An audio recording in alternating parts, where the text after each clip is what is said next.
प्रश्नावली 1.2 का जो क्वेश्चन नंबर 4 है, क्या कह रहा है? कह रहा है कि HCF 306 657 का 9 होता है।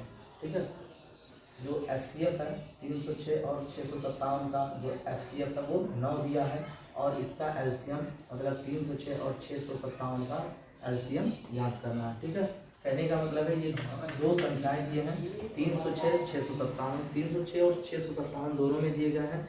इन्हीं संख्याओं का एलसीएम जो ज्ञात करना है, इन्हीं संख्याओं का एलसीएम ज्ञात करना है। और यही संख्या देखिए, दोनों संख्या एक ही है। इस संख्या का एचसीएफ 9 है और यही संख्या यहाँ पर दिया है, तो बोला है इसी संख्या का एलसीएम भी निकालिए। ठीक है, तो हम क्या करेंगे, दो तरीके से कर सकते हैं। एक तो हम डायरेक्ट इन दोनों का एलसीएम निकाल लेंगे। ठीक है, गुणनखंड विधि से। ठीक, क्या करेंगे, देखिए एचसीएफ दिया है तो एचसीएफ दिया है तब भी, नहीं दिया है तब भी। ठीक है, हम डायरेक्ट तो निकाल सकते हैं 306 का और 657 का। ठीक है, तो निकालने के लिए देखिए, जब हम इसको काटेंगे तो 2 से काटेंगे, 2 एकम 2 और यहाँ एक बचा, 2 5 10 हो जाएगा और 2 3 6 हो जाएगा, 153 आएगा। और 153 फिर हम क्या करेंगे, 2 से नहीं कटेगा, फिर 3 से काटेंगे, 3 5 15 3 एकम 3 आ जाएगा। फिर हम 3 से काटेंगे, कितना हो जाएगा, 3 से काटेंगे, 3 एकम 3 और 7 3 21 हो जाएगा। फिर हम 17 से काट देंगे, 1 आ जाएगा। इस प्रकार से 306 का जो गुणनखंड होगा वो होगा 2 गुणे 3 गुणे 3 गुणे 17 में। और 675 से 657 का जब गुणनखंड करेंगे तो इसको भी देखिए, 2 से नहीं कटेगा, 3 से काटेंगे, 3 गुना 6 3 एकम 3 3 9 27 हो जाएगा। ठीक है, उसके बाद आगे करेंगे, फिर देखिए 9 1 10 2 12 कटेगा 3 से, तो 3 से काटेंगे, 3 7 21 3 3 3 का 9 आ जाएगा। अब देखिए ये 3 से नहीं कटेगा। ठीक है, अब किससे कटेगा, अब ये कटेगा सिर्फ 73 से कटेगा और किसी संख्या से नहीं कटेगा, क्योंकि 73 क्या है, एक अभाज्य संख्या है जो सिर्फ 73 से ही कटेगा और किसी संख्या से नहीं कटेगा। ठीक है, तो हम करते हैं 73 से डायरेक्ट इसको काट देते हैं। ठीक है, तो इस प्रकार से जब काटेंगे तो इनमें देखिए, जब 306 में इसका फैक्टर निकालेंगे तो कितना आया, 2 गुणे 3 गुणे 3 गुणे 17 आया। और 657 का जब फैक्टर किए तो 73 3 गुणे 3 गुणे 73।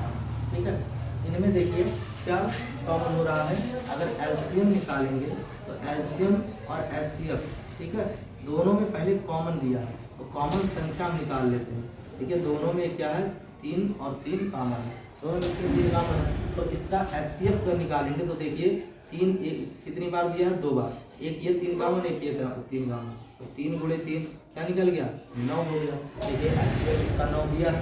ठीक है, अब एलसीएम की बात करेंगे तो एलसीएम कैसे निकलेगा, तो जो संख्या कॉमन है उसका तो गुणा करेंगे, एक संख्या कॉमन है, फिर दूसरी भी 3 कॉमन है, एक इधर 3 कॉमन है, इधर 3 कॉमन है, 2 3 कॉमन है, तो 2 3 लिख देंगे। फिर इसमें 73 भी कॉमन है और 17 भी कॉमन है और 2 भी कॉमन है। ठीक है, इस प्रकार से इनका जब गुणा करेंगे तो इनका गुणा करने पर क्या निकल जाएगा, इनका एलसीएम निकल जाएगा। तो जब इनका गुणा करेंगे 3 3 3 गुणे 3 गुणे 73 गुणे 17 गुणे 9 17 गुणे 2 का जब गुणा करेंगे तो आएगा 22,338 आ जाएगा। ठीक है, तो इनका एलसीएम आएगा 22,338 और एचसीएफ आएगा 9 आएगा। ठीक है, चलिए और दूसरे तरीके से निकालते हैं। दूसरा तरीका क्या है, देखिए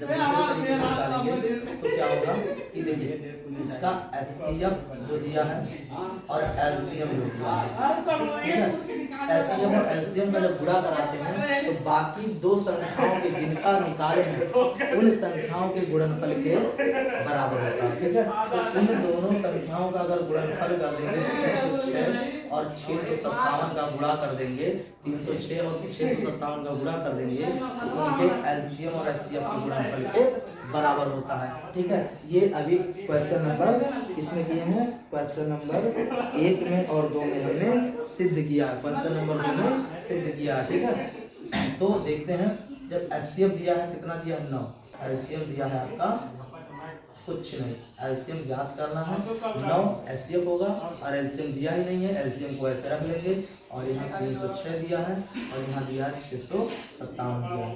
9 देखिए इधर गुणन कर रहा है तो इधर आएगा भाग कर देगा तो 306 गुणे 657 और इधर बटा में आ जाएगा 9 आ जाएगा। जब इसको काटेंगे देखिए कितने से कटेगा, 3 से काटेंगे तो 3 दुक्का 9, 3 से काटेंगे 3 गुना 6, 3 एकम 3 और 3 नवा 27 हो जाएगा। फिर अगर इसको 3 से काटेंगे तो 3 7 21 और 3 त्रिका 9 हो जाएगा। फिर इसका इसमें जब गुणा करेंगे तो एलसीएम हो जाएगा 306 में गुणा करेंगे तो यह आ जाएगा 22,338 हो जाएगा। ठीक है, तो एलसीएम इससे भी कितना आया 22,338 आया और जब इसके पहले वाले जिस नियम से कर रहे थे उसमें भी क्या आया था 22,338 आया था। तो इस प्रकार से इनके एलसीएम जो होते हैं, एलसीएम और एचसीएफ का जो जुड़ा होता है, बाकी दो गुणन जो संख्याएं दिए होते हैं उनके गुणनफल के लिए बराबर होता है। ठीक है, दो संख्याओं का गुणनफल उनके एचसीएफ और एलसीएम के गुणनफल के बराबर होता है। तो इस प्रकार से इस सूत्र को रख करके हम ज्ञात कर लेते हैं। ये क्या है आपका सूत्र है, तो इसको याद रखिएगा। ठीक है, कि लासा और गुणे मासा। ठीक है, ये क्या होता है दो संख्याओं के